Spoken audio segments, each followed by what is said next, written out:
Bem-vindo e bem-vinda, eu sou Renan Ferreira, atualmente psicólogo, atuando em dois principais campos: a psicoterapia, seja ela remota ou presencial, e também em cursos, palestras, mentorias e imersões.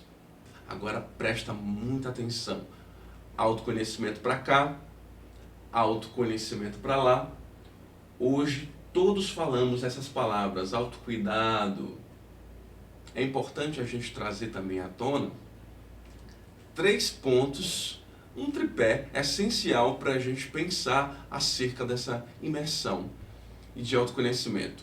Como você se percebe, como você percebe o outro, como você percebe o ambiente, os lugares e como você percebe o futuro.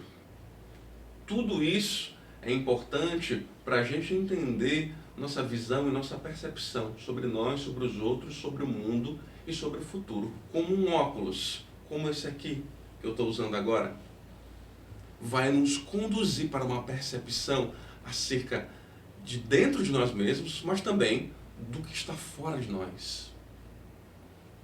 Essa construção toda começa na terra infância, lá com os nossos pais, no nosso ambiente familiar, depois na escola, na vizinhança, na faculdade. Nesse processo todo nós vamos construindo as nossas crenças. E essas crenças, elas são como nós vemos a nós mesmos. Se eu escutei durante toda a minha vida palavras difíceis, duras, não vou dar conta, não vai ser possível, você não vai ser uma pessoa boa, você não vai ter sucesso, você não vai construir, isso vai me gerar crenças particulares, disfuncionais.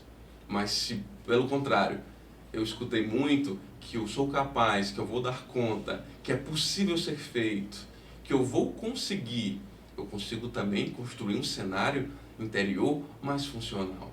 Essa dinâmica interna, dialogada com a dinâmica externa das minhas relações, das oportunidades que eu tive, também é importante para esse processo dialético de autoconhecimento. Nesse processo todo, a gente também tem as experiências dinâmicas da vida. 3 pontos principais que se relacionam: teus pensamentos, com as tuas emoções e com os teus comportamentos. Um exemplo para clarificar e dar nitidez ao que eu quero dizer agora. Numa experiência de falar em público, por exemplo, você é convidado. É uma situação externa, que para alguns pode ser ameaçador e para outros pode ser prazeroso. Essa experiência vai gerar uma forma de pensar. Vai dar certo, eu gosto desse ambiente, é prazeroso. Eu vou conseguir, eu tenho memórias de sucesso. Para outros já pode gerar desprazer, pode ser aversivo, doloroso.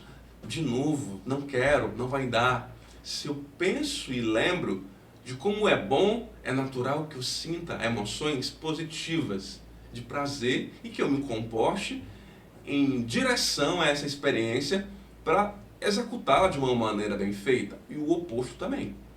Se eu tenho memórias negativas, se eu tive insucesso muitas vezes nesse espaço, eu vou pensar a respeito disso, eu vou sentir angústia, eu vou sentir desejo de me esquivar e vou me comportar fugindo por vezes, exemplificando esse nosso funcionamento interno. Só lembrando que nós falamos de crença nuclear anteriormente, agora nós estamos falando de pensamento, emoção e comportamento. Eu quero te convidar a pensar sobre 2 autores. O primeiro é Mark Manson, o segundo é um poeta chamado Charles Bukowski. Trabalhou até boa parte da vida adulta, já início de uma meia-idade, nos Correios. Já estava ficando triste, pensativo, pesaroso se daria certo a carreira como escritor. Até que um dia ele foi convidado por um investidor para se arriscar. Foi questionado: você quer continuar a vida toda trabalhando nos Correios ou você quer arriscar e escrever, podendo dar certo ou não?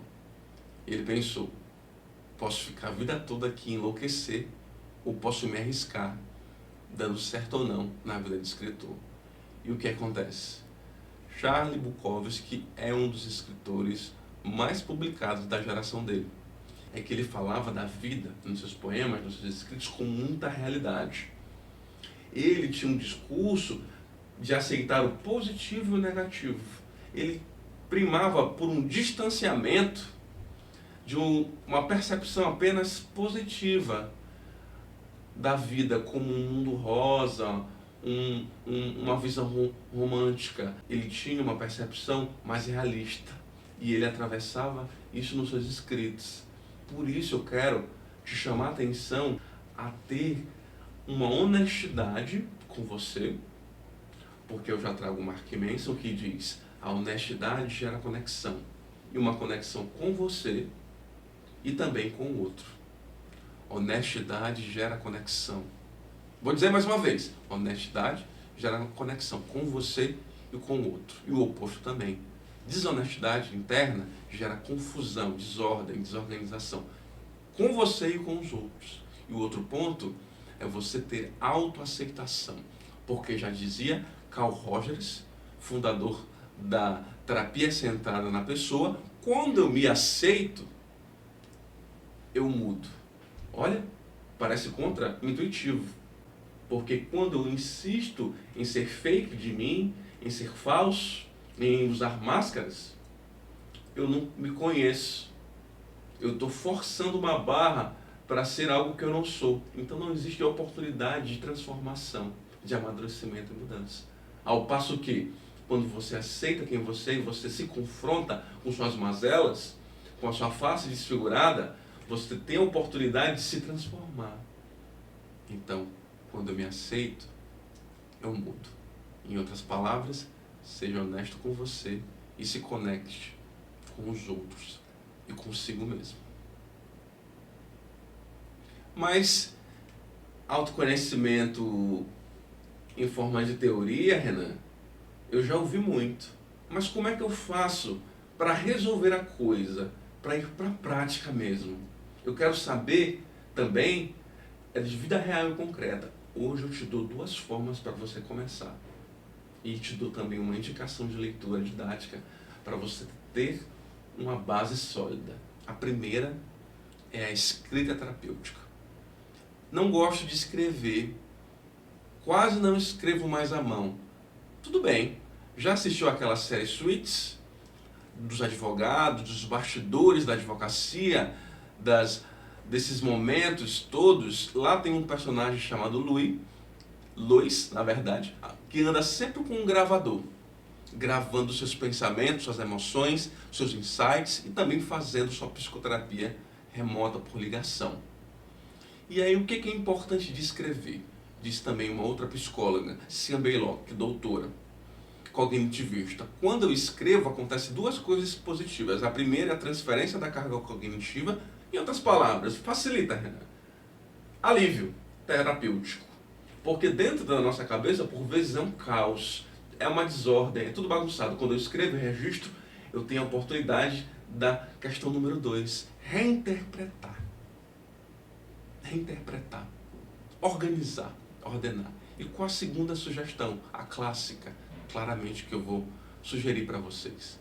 Faça a terapia, meu querido e minha querida. Eu não conheço espaço melhor para você se autoconhecer, para você desenvolver instrumentos, ferramentas, para você enfrentar, para você resolver problemáticas, para você se escutar, para você se familiarizar com você mesmo e se reaproximar. Faça a terapia porque os gregos estavam certos.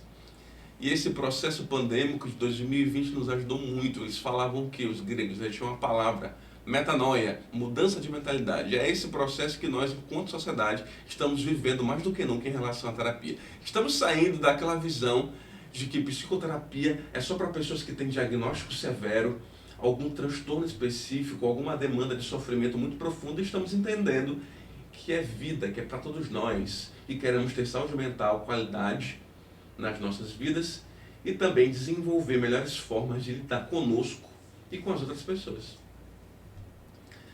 Nesse sentido, lembra de uma frase muito importante. Esse processo de autoconhecimento, ele não tem fim. Ele é uma jornada que é para toda a vida e mais 10 minutos depois, como eu sempre gosto de falar.